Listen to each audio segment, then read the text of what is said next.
Bom, artigo 277 trata da substância destinada à falsificação. Diz lá o dispositivo aqui: vender, expor à venda, ter em depósito ou ceder substância destinada à falsificação de produtos alimentícios, terapêuticos ou medicinais. Bom, então quando ele fala aqui vender, né, ou seja, eu estou comercializando, né, entrego, né, sempre a título oneroso a venda, expor à venda, né, quando eu tenho lá na minha prateleira para vender, ter em depósito quando eu tenho guardado lá no fundo da minha loja, né, com o objetivo de ser vendido, ou ceder, né? Ceder pode ser a título gratuito. Substância destinada à falsificação. Na verdade, a gente está falando aqui da matéria-prima. A gente está falando na venda da matéria-prima que se destina à falsificação dos produtos alimentícios, terapêuticos ou medicinais, que nós vimos lá atrás, né, nos outros dispositivos. A gente tem aqui um ponto interessante, né? Embora a gente trate aqui de dolo genérico, é importante que esteja claro, né, que seja presente o dolo de conhecimento, né? Ou seja, que o agente conheça a natureza dessa substância e que ela tenha aquele fim, aquela finalidade. Esse tipo de crime aqui é chamado, pelos autores, né, de crime obstáculo. Por que crime obstáculo? Porque a sua incriminação é incriminação autônoma de comportamentos que constituem atos preparatórios de outro crime.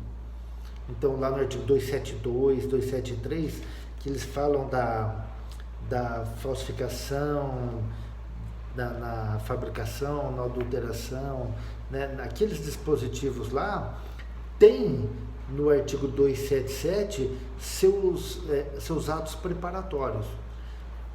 É claro que se a gente dissesse lá, né, que quem comercializa essa substância também responde, a gente vai falar, mas nós estamos aqui criminalizando um ato preparatório, né? Ato preparatório sequer tentativa A, mas em tese, né, falando em tese, mas o legislador achou por bem, né, que isso seja também criminalizado. Só que a gente tem um problema muito sério, né? Essa substância, ela deve ser especificamente ou unicamente voltada à falsificação? Porque a gente tem muitas substâncias legais que elas são utilizadas para a falsificação, mas elas não têm essa destinação.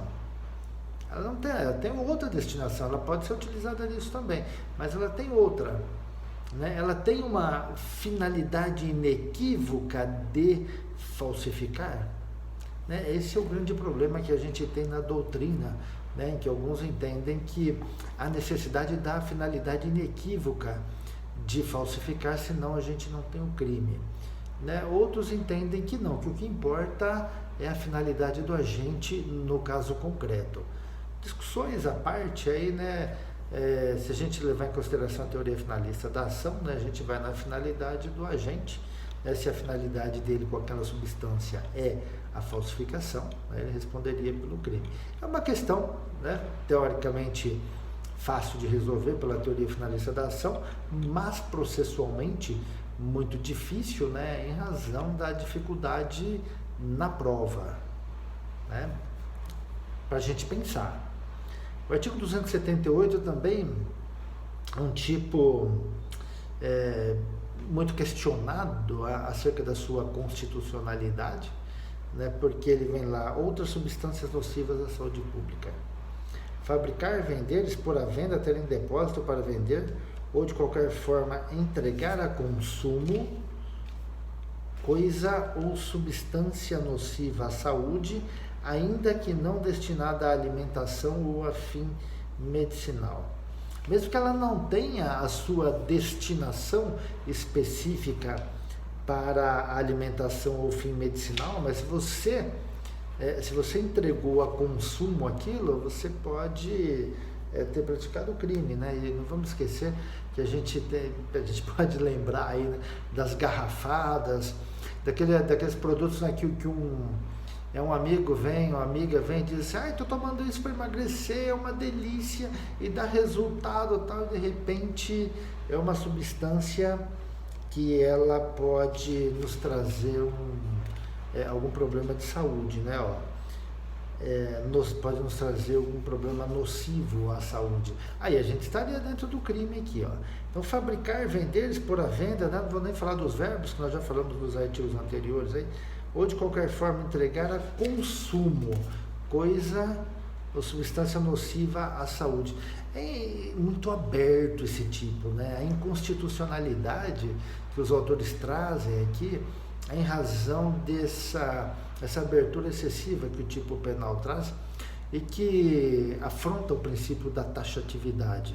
Ele não é claro, né, que produto nocivo à saúde, né? Às vezes é nocivo para um, não é nocivo para outro, né? E aí alguém diz, né, nem entrega, né, mas alguém fala assim, eu tenho um produto, me arruma esse produto aí, né, entrega a consumo lá, e ele acaba sendo nocivo à saúde, né? Um dolo de perigo e que traz aqui, ó, uma pena não muito grande, né, detenção de 1 a 3 anos, traz a modalidade culposa, é possível que culposamente, né, se coloque isso a consumo, né, por negligência, imprudência ou imperícia, né, deixei lá, né, for lá pegar e utilizar, né. Então é um negócio meio complicado. Aí a pergunta vem o seguinte, mas se for droga? Se for droga, a gente vai na Lei 11.343 de 2006, pelo princípio da especialidade, né? A gente não vai aplicar o artigo 278, né? Mas é um tipo realmente muito aberto, né? Que eu também, né, tenho comigo aqui as questões da inconstitucionalidade, né, e da afronta à taxatividade. Tá? O artigo 279, né, ele foi revogado pela Lei 8.137, né, que trata dos crimes contra a ordem econômica, tributária e as relações de consumo, né? Então, não vamos tratar dele, né, porque ele foi expressamente revogado, não foi tacitamente, tá? Foi expressamente revogado. O artigo 280 fala de fornecer substância medicinal em desacordo com a receita médica. Também bastante complicado aqui, né? Fornecer substância medicinal em desacordo com a receita médica, né? Então, fornecer é quando você você põe à disposição de alguém, né, uma substância medicinal, ou seja, uma substância voltada à cura de um mal orgânico, né? E se a gente lembrar que a gente está tratando de crimes de perigo. Se é crime de perigo, pouco importa se aquela medicação, aquela substância melhorou ou não a saúde do paciente.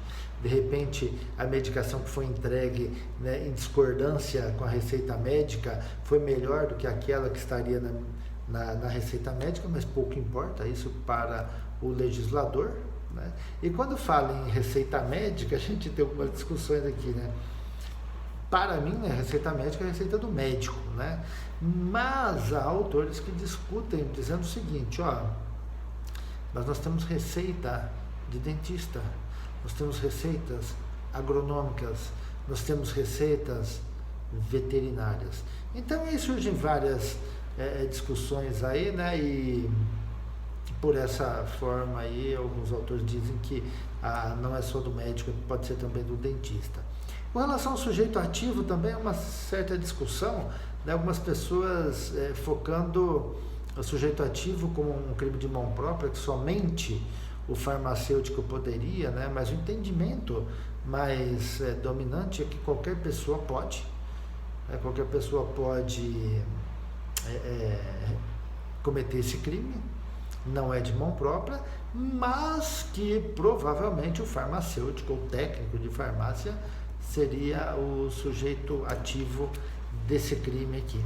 A modalidade culposa, né, com uma pena de detenção de 2 meses a 1 ano. Uma outra coisa interessante aqui, fornecer substância à medição em desacordo com a receita médica. O desacordo não significa só uma medicação por outra. Significa lá a dosagem, não sei se chama dosagem, né? Ou que vem lá se é 200 miligramas, se é 100 miligramas, 5 miligramas, também estou dando uns números aqui que podem ser absurdos, né? 100 miligramas, né? Se for em desacordo em relação a isso, a gente tem o crime também, tá? De igual forma nós teremos o crime, tá bom? Bom, já a gente volta com outros estudos aí, tá bom? Um grande abraço para todos.